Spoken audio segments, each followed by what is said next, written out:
Welcome to Health Coach for Women. Intentional living for more happiness and fulfillment in your everyday life with your host, Marsha Roopchand-Walker. Join Marsha as she shares her own personal wellness journey, as well as stories from our guests that will enlighten and inspire you to move towards better health and happiness. Now, here's your host, Marsha Roopchand-Walker.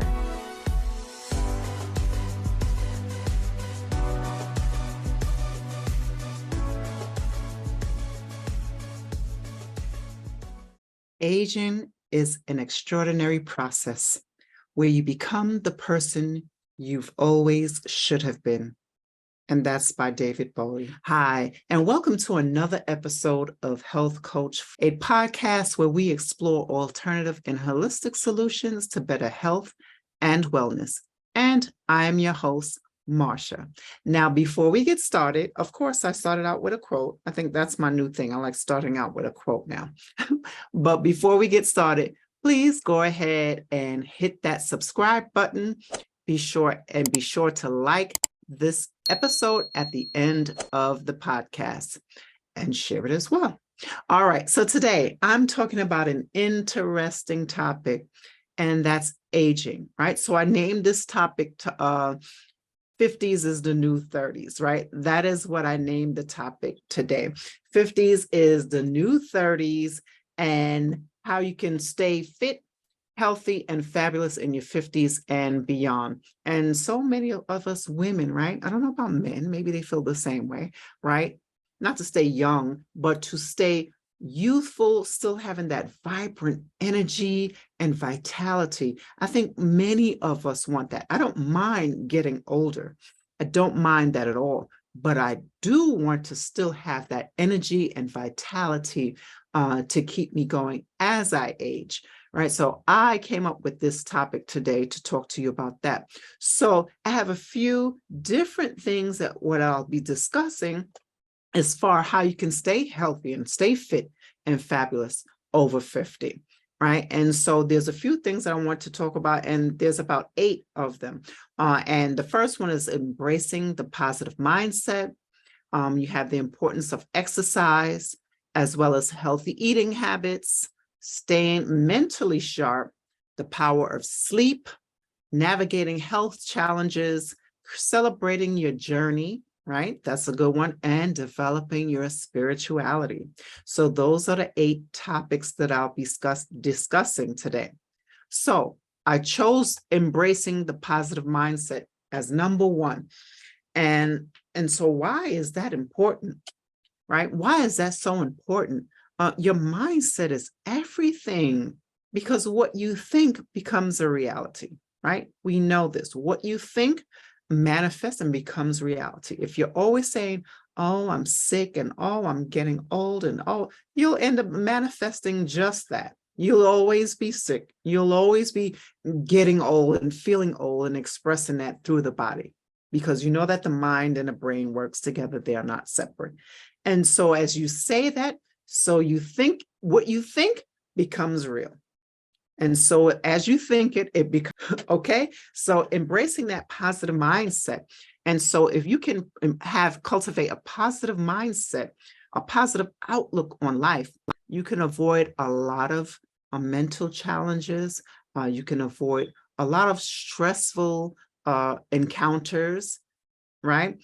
When we focus more on being in a positive frame of mind.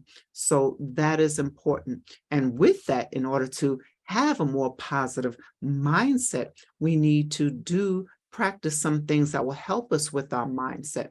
What are some of the things that we can do to help us with having a more positive mindset? It's practicing gratitude, right? That's one of the things. Practicing gratitude. That's so important. Being more appreciative, right? Being more appreciative by expressing gratitude and being thankful, as well as mindfulness, right? As well as practicing mindfulness. And I've already talked to you about these things before, and I definitely don't mind saying it again. Studies have shown that mindfulness has been effective in helping people with their mental health challenges, and also as well as to be more calm, becoming more calm, becoming more self-aware, having more relaxation, also even having helping the body with reducing stress, managing chronic pain, mindfulness, right? And so the mindset is everything. So that is number one. And the next thing is the importance of exercise. I have to talk about exercise. And so there are different things. You don't have to, wait. And I just want to say this for a moment. There are some lovely women. These women are phenomenal. And I have to stop and pause there before I even go. Any women that I began following on social media, because I just think these ladies are phenomenal. And it's 4 of them these women are over 70, right? Over or late 60s, 69, I believe. I'm not sure of the exact age, but these ladies they are just amazing. Wendy Ida, she is amazing, a best-selling author and fitness expert. She's one of them, fabulous and phenomenal. Okay. There's also Chef Babette, who is also on the Tamron Hall show. She is the co-founder of Stuffy Eat, and she's a fitness enthusiast and health coach is what it says there. Okay. And I believe Chef Babette is vegan.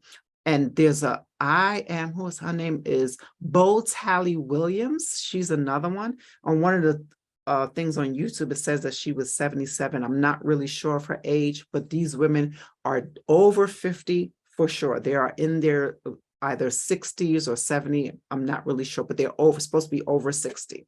They are amazing. They are fabulous. And Ellen Ector Fit. I think I said it right now. Ellen Ector Fit, phenomenal woman. These women defies age, right? They are on it. They're on their grind, getting fit, working out. And I think 2 of them started in their 40s. I think it was Chef Babette and Ellen Ector. I believe those 2 may have started in their 40s.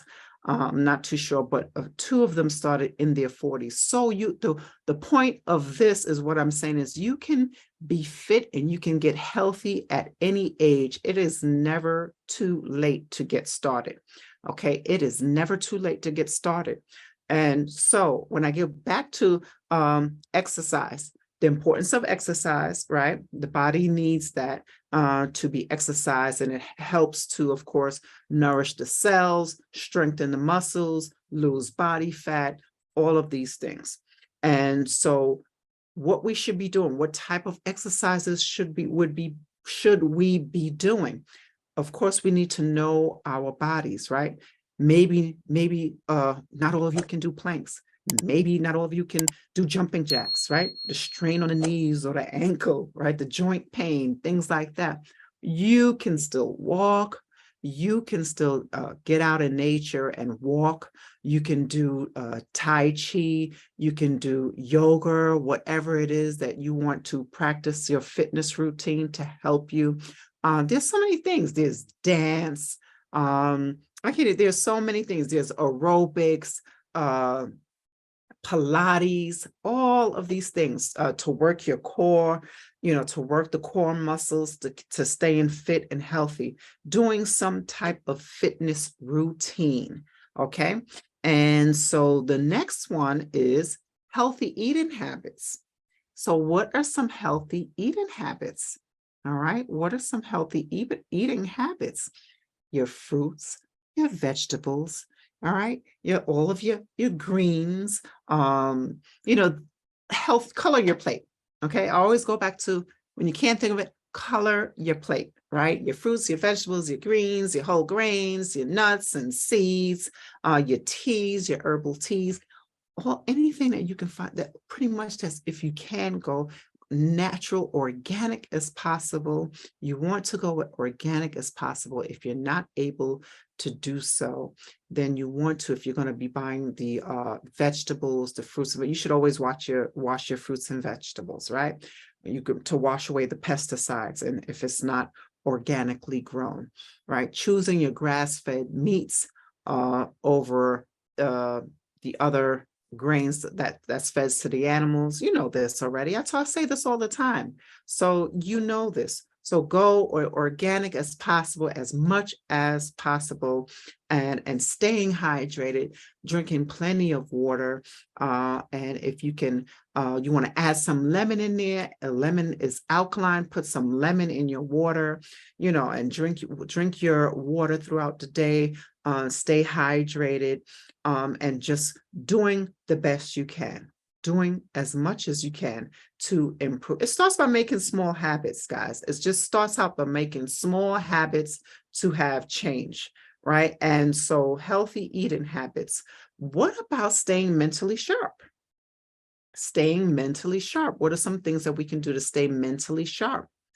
Reading books, right? Reading is always good for the brain, help to create new neurons, right? Creating new neurons, so that we can have better brain health. Reading, being connected, right? Being connected with other individuals, other like-minded individuals. And staying mentally sharp that way, having strong connections with other like-minded individuals, right? And the next one is getting sleep. Oh, I didn't mention also with staying mentally sharp is getting involved in maybe doing some artwork, hobbies, things that you enjoy, that brings you pleasure, right? Maybe it's crocheting, artwork, writing music, writing songs, writing. Maybe your thing is writing, any form of writing, poetry. It's an art.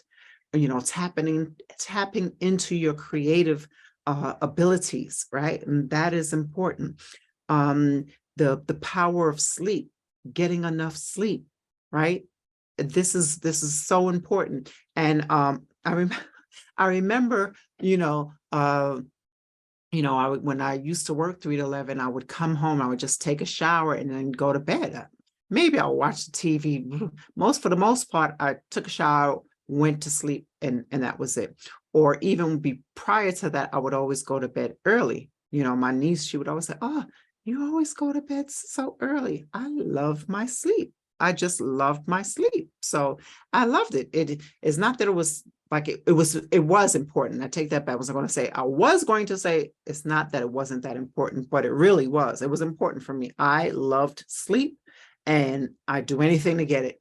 Sleep, right? So sleep is important. Now I can pretty much function off for about 6 hours of sleep, 6 to 7. Of course, they say 7 to 8, but I can, your body and how it works best. But getting your sleep, getting a full rest every night is important.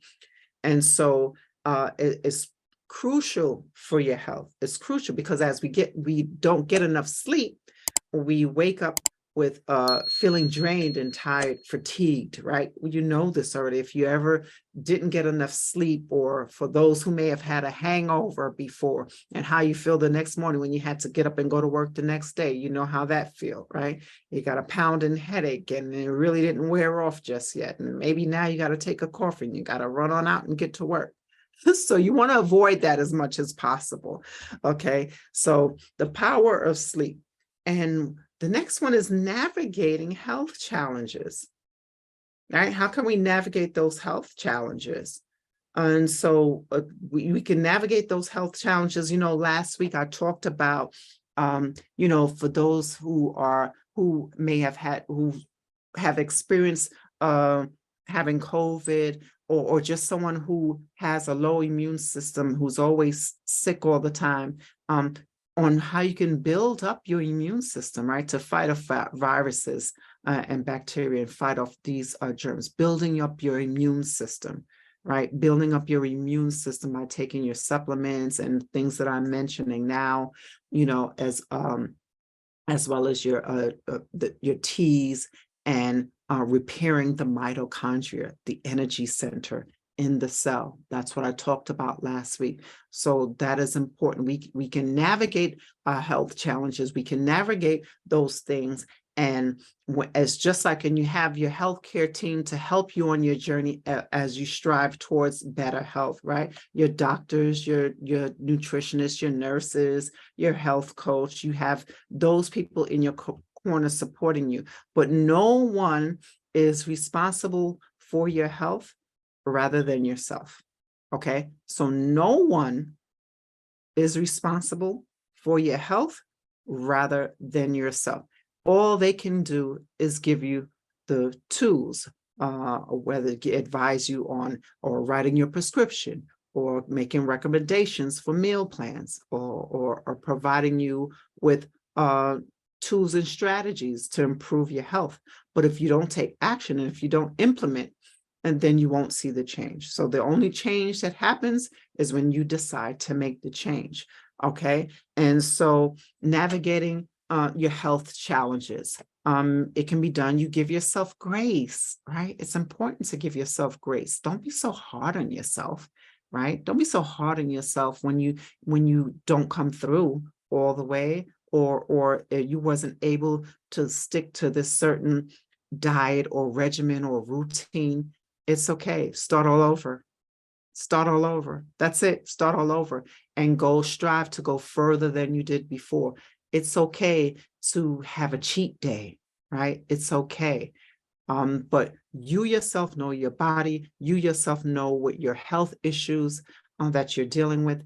But it's knowing what your health issue is, paying attention to your body and its reactions to food and certain things. And being able to recognize that, and in addition to taking action to what you can do and knowing what to avoid, what you should be doing, what you shouldn't be doing, but giving yourself grace in the process and not judging yourself so harshly. Okay, so that's important. All right, so I just wanted to put that out there. So the next one is number 7 is celebrating your journey. What about that? Celebrating your journey, celebrating your small wins. Maybe you lost 2 to 3 pounds, maybe you lost 5 pounds, right? Celebrate that. Celebrate your wins and celebrate the journey as a whole, from where you were to where you are now. And maybe where you are now is worse than where you were, but that's okay, right?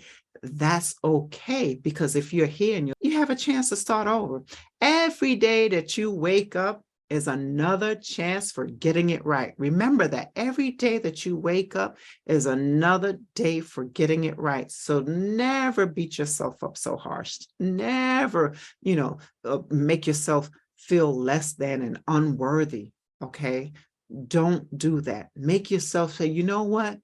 I messed up, but I'm going to start all over again. I'm going to get it right. I'm going to get it right. I'm going to strive and do better than I did before. And that's it. Because again, it's not about perfection, right? It's about striving to do better.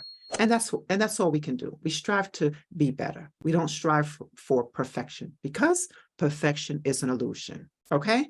So the next one is, and I just want to piggyback on that, on celebrating your journey. The beautiful thing about that, and I can use myself as an example, is that, boy, where I am now, I'm still not where I want to be, right? There's still more things that I want to do and achieve in life while I'm here on this planet Earth. There's still things that I want to do, but I'm okay with where I'm at right now. I'm okay in where I'm at right now. But I know that I'm not mentally and spiritually, I am somewhere else. I am somewhere else, right? I'm nowhere near where I was before. I'm nowhere. If I can look back several years ago, nowhere near there at all. So when I say that my health is good, my mental health is good. Even though I had my own bout with COVID, I'm okay. I'm doing that. I'm working towards, doing better. And that's all we can do. So to sit here and tell you that I am someone perfect, no, that would be a lie. That would be a lie.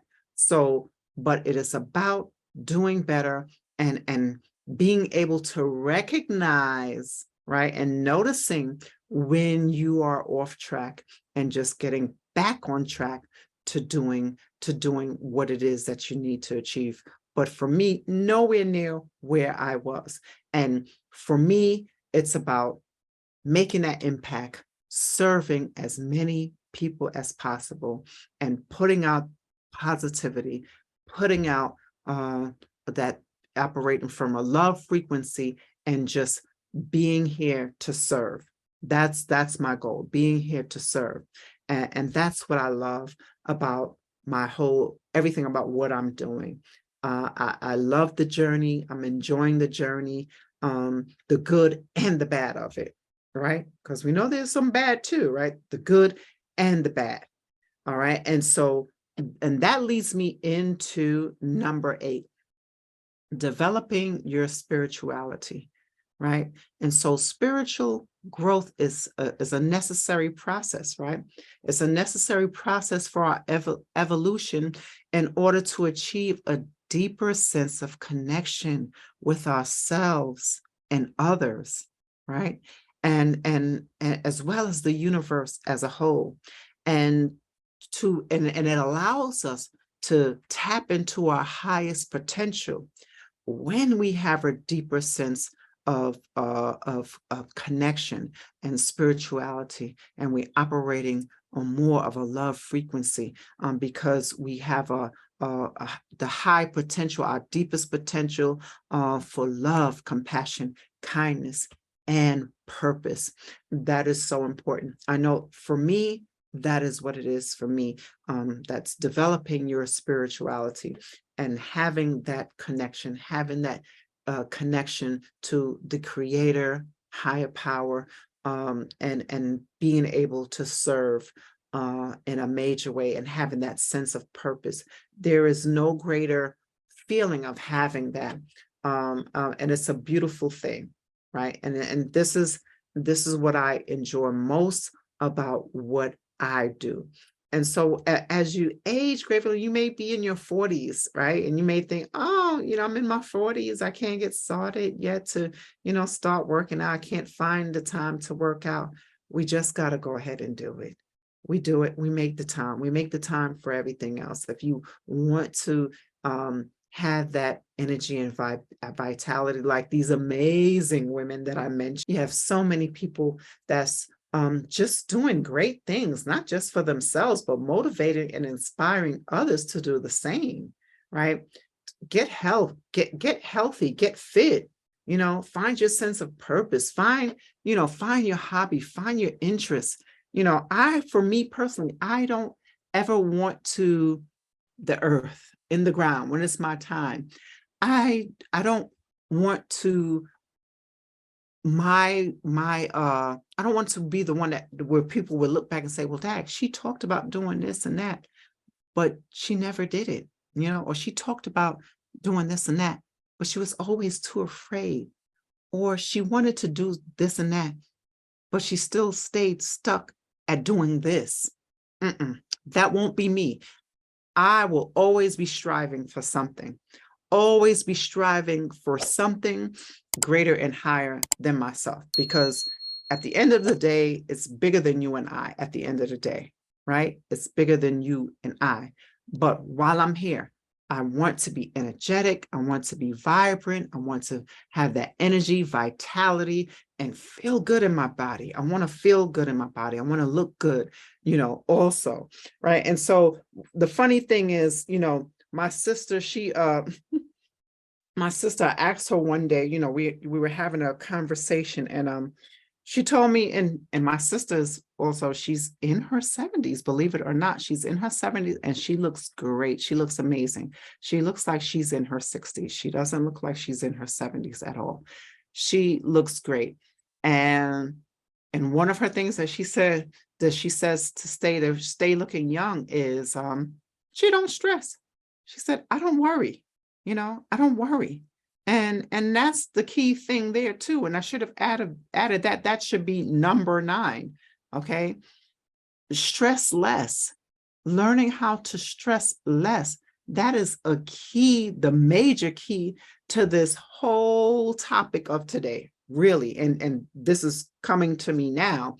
That is the whole key of really, at the end of the day, is learning how to stress less. We can't totally avoid stress no matter what we do, right? It can't totally be eliminated, right? So, but we have to learn how to manage and learn how to adapt to when we encounter with stressful situations or people in the workplace, right? And learning how to manage and adapt to when we are in stressful environments.